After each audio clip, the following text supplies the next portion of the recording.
Joined tonight by Pete Buttigieg, who is here, I should note, in his personal capacity as a member of the Democratic Party, not as the Secretary of Transportation. So thank you very much for being here. And given that, obviously, we'll focus on the politics of this. We are going to hear from President Biden, though, tomorrow night. What kind of role do you envision him playing in the campaign over the next 4 months? Well, I think he's somebody whose standing has gone even higher in the Democratic Party now. Not only has he cemented his place as one of the most effective and I think successful modern presidents, but he's also made a selfless choice in the interest of the country and in the interest of the party.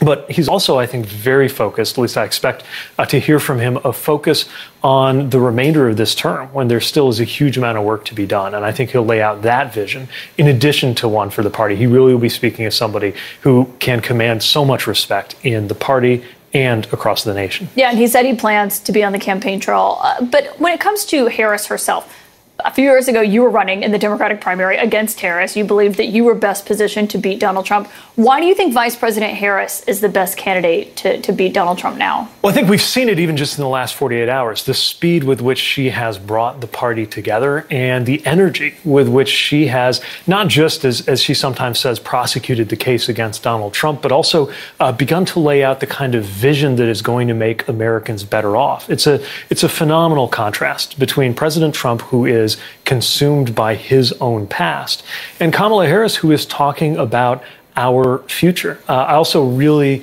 admired the focus on freedom. That was a really big part of her comments today and yesterday, because I think that's a big part of what is at stake. I'm old enough to remember when freedom was something you usually heard talked about on the Republican side and among conservatives. But right now, I think we have many, many examples why Americans will experience more secure freedom under a Kamala Harris presidency than under a return to the chaos of Donald Trump and the systematic reduction of freedom, starting, of course, with Donald Trump following through on his promise to end a woman's freedom to choose and access abortion rights in this country. Well, and Donald Trump said today that he does want to debate Vice President Harris, maybe more so than once.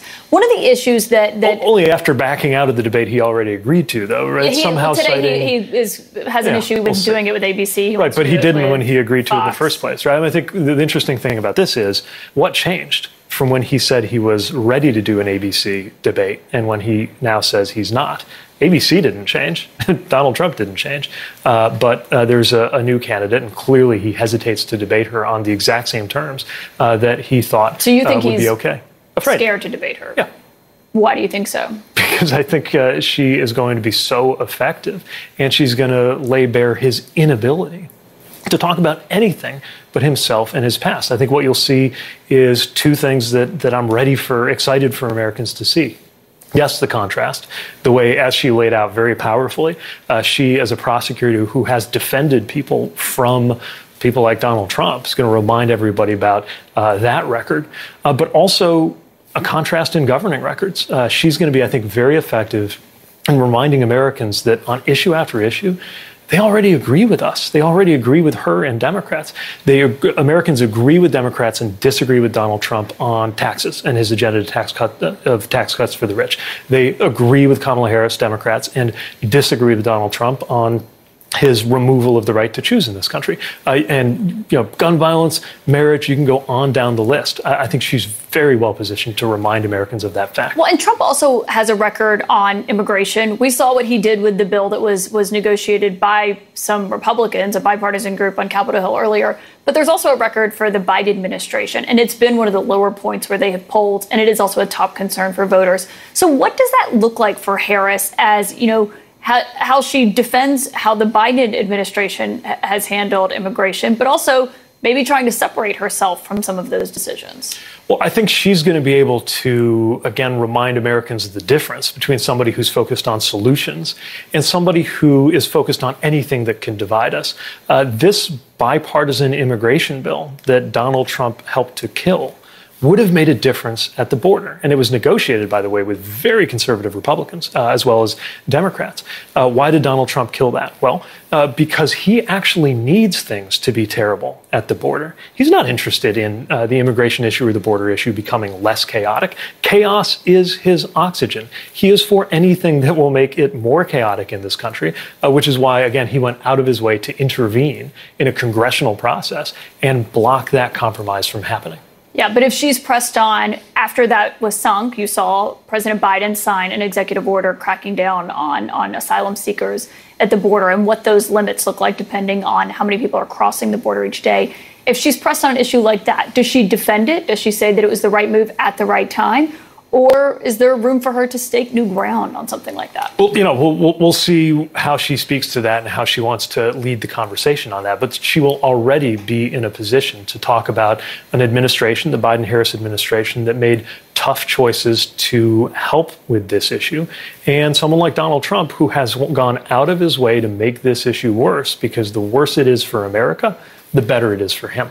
There's a new Marist poll out today as we're in this search for a running mate. It actually is you at the top of it. Also, Governor of Michigan, Gretchen Whitmer, both are on 21%. That's among Democrats and Democratic-leaning voters. We've heard a lot of governors being on this list. Do you believe that a cabinet secretary with a residence in Michigan who's from Indiana should be on that list? It's day 2 since President Biden made his decision. What I know is that nobody's more of an expert, other than maybe Joe Biden. Nobody's more of an expert on the vice presidency and on how that process should work than somebody like Kamala Harris. I know she's going to have a process and make a decision that makes sense for her, for the party, and for the country. Yeah. Have you had any conversations about it, though? Or I've had one conversation with her, and it was on Sunday, and it was about how excited I am for her to lead this party and the fact that I was going to support her. The ticket did not come up. Okay, so nothing on the ticket there. Donald Trump said today that he doesn't regret picking J.D. Vance as his vice presidential nominee in this process,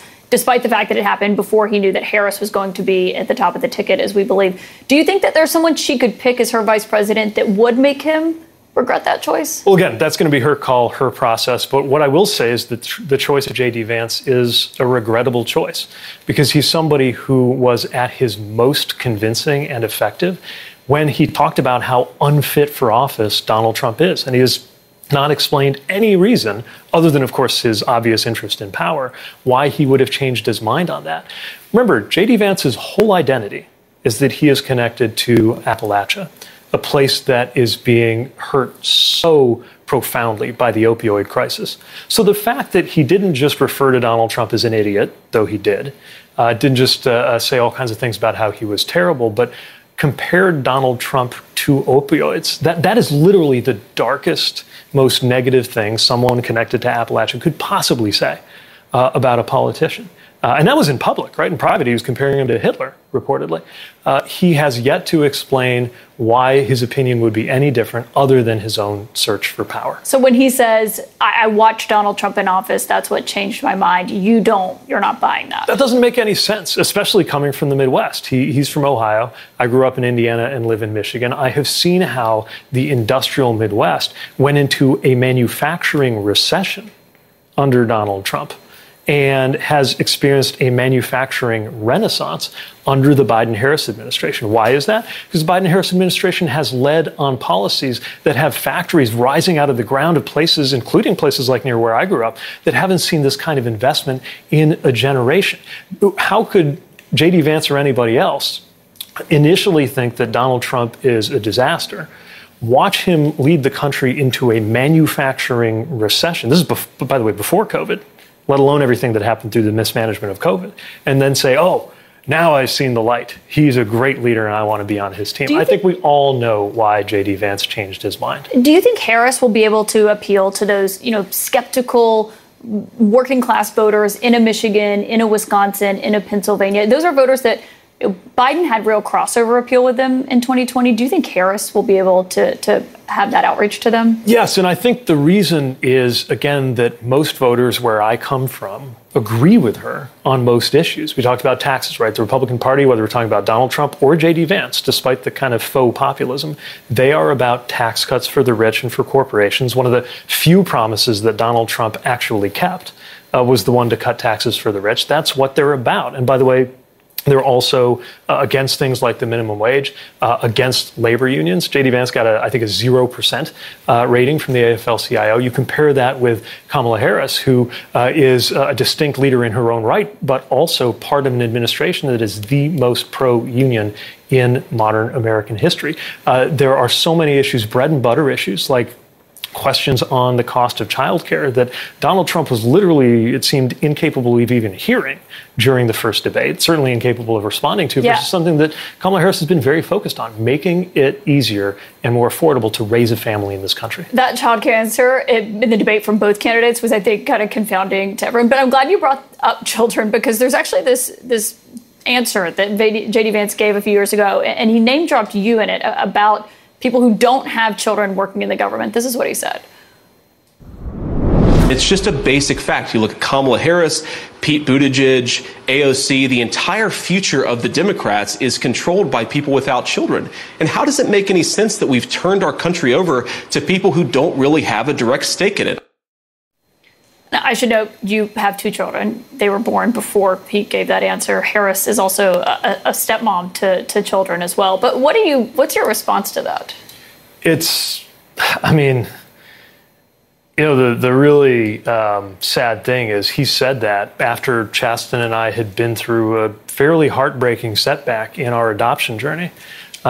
He couldn't have known that, but maybe that's why you shouldn't be talking about other people's children. And it's not about his kids or my kids or the vice president's family. It's about your family, people's families whose well-being will depend on whether we go into a future led by somebody like Kamala Harris, who is focused on expanding the prosperity, the freedom, the well-being of our families. And by the way, especially if you have kids and you're worried about climate, choosing between a party that has a plan on climate that creates jobs and a party that still calls it a hoax, even as we went through the hottest day in world history. Or do you want your children to grow up in a country defined by a return to the chaos and recrimination and cruelty that was the hallmark of the Trump era? Pete Buttigieg, thank you for your time tonight. Thank you. It's great to hear from you. Great to have you on The Source. Appreciate it.